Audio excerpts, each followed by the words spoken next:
ka-backyard, welcome back to JBM Aquayard. Magandang umaga mga ka-backyard. So ngayong umaga, ang pag-uusapan naman natin is kung paano ba ang tamang pag-aalaga ng mga gapi. So marami tayong pamamaraan para maging healthy yung ating mga gapi, para maparami natin yung mga gapi. So i-describe ko ngayon yung tatlong pamamaraan lang na ginagawa ko rito. So i-describe ko sa inyo ngayon yung pinaka basic na pamamaraan na ginagawa ko dito sa aking backyard para mapanatili kong healthy yung aking mga gapis and para mas mabilis ko silang maparami.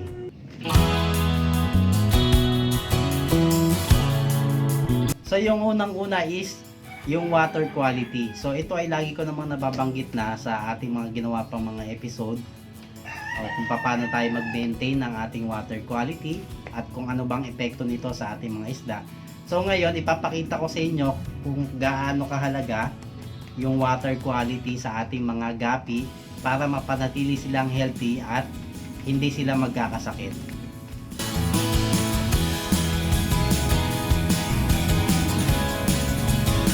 Kung mapapansin nyo, yung tubig ko rito napakalinaw niya kahit na wala akong filter tsaka oxygen or aerator.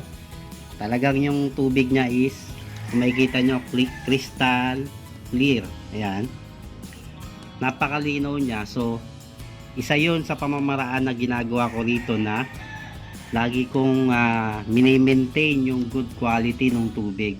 Kasi pagka binigyan mo sila ng magandang quality ng tubig, talagang mabilis silang lalaki at magiging healthy sila. At saka mas maganda yung mga kulay nila pag maganda yung quality ng tubig nyo. So paano ba natin gagawin maging maganda yung quality ng tubig natin?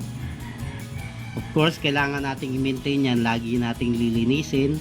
Tatanggalin natin yung mga dumi, yung mga hindi nila nakain na pagkain. At the same time, lagyan natin ng mga halaman. Ayan, may halaman. Kasi yung halaman, yan yung nagsacycle ng tubig. Kinakain niya yung mga bad bacteria. Then nagre-release din siya ng mga beneficial bacteria na maganda sa ating isda.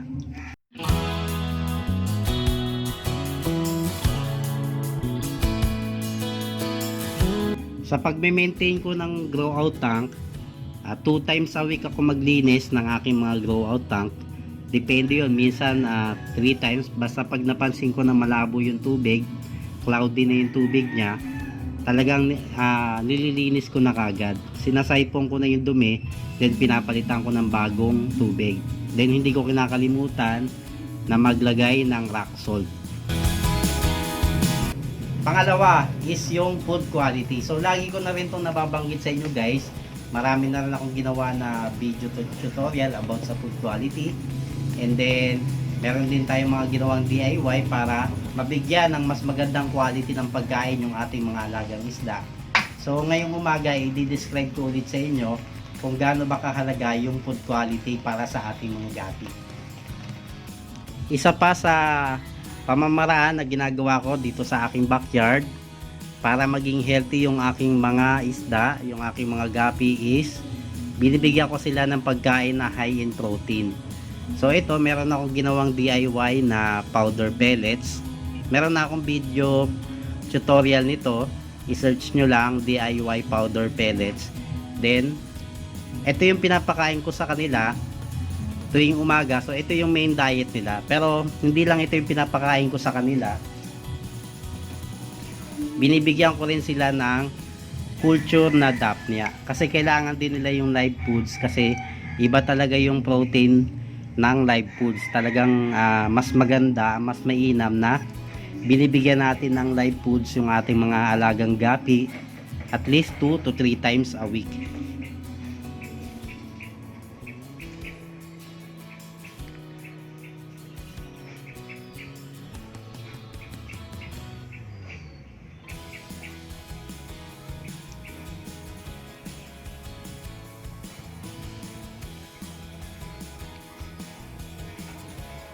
Sa pagpe-prepare ko ng DIY powder pellets, bago ko siya ipakain, pinapatakan ko muna siya nitong Super Grow.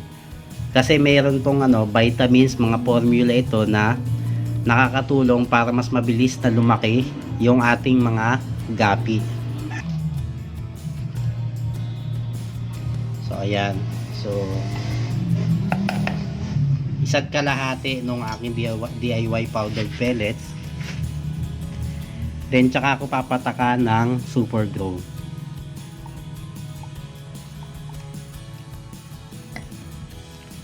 Ayan, pagka napataka na yan, hahaluin ko lang. So mabilis lang naman siya matuyo. So ito okay na to. Ayan. Tsaka ako na ngayon pakakainin yung aking mga gapi. Mas maganda kasi na hinahalo sa pagkain yung mga vitamins gaya ng Super Grow tsaka ng Vita dahil nadidissolve yun sa pagkain at mabilis na nakakain yun ng isda, unlike pag ilalagay natin siya sa tubig, lalo na kung ganito kalaki yung amount ng tubig ninyo, kailangan nyo ng mas maraming pata kasi meron siyang dosage kung gaano karami yung tubig, ganun din karami yung ilalagay nyong vitamins. Para mas makatipid tayo sa vitamins na nilalagay natin sa kanila, ihalo na natin sa pagkain para direct na makakain nila yung vitamins.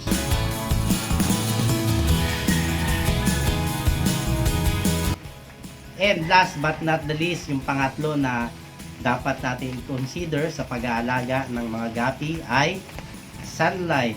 Napaka-importante ng sunlight sa ating mga alagang isda, hindi lang sa mga gapi, sa lahat ng mga ornamental fish. Since sila nga ay ornamental, so nabubuhay sila sa maligamgam na tubig. So hindi sila nabubuhay sa malamig na panahon, nabubuhay sila sa maaraw. So napaka-importante na yung ating mga alagang isda ay bibigyan natin ng access sa araw. So dito sa episode na ito ay ipapaliwanag ko sa inyo kung gaano ba ka-importante yung sunlight sa ating mga alagang isda. Isa pa sa dapat natin i-consider para maging healthy yung ating mga alagang mga gapi ay kailangan yung ating grow outs ay naaarawan. Kung makikita nyo yan, so meron silang access dun sa araw, pero wag natin hayaan na direct yung araw sa kanila. Kailangan shades lang yung matanggap nilang sunlight para hindi masyadong uminit yung tubig, kasi mas masama rin sa mga isda kung direct yung sunlight sa kanila. So kung mapapansin nyo yan, meron akong mga bubong na trapal. Ayan. So dito may bubong din siya. Pero lahat yan, lahat ng aking mga grow outs dito, mga trapal pond, lahat sila naaarawan.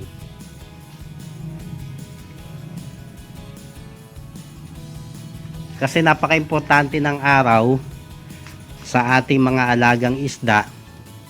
Lahat naman ng hayop, lahat naman ng nilalang ay kailangan yung araw, kasi mas nagiging masigla sila pagka nakaka-receive sila ng sunlight.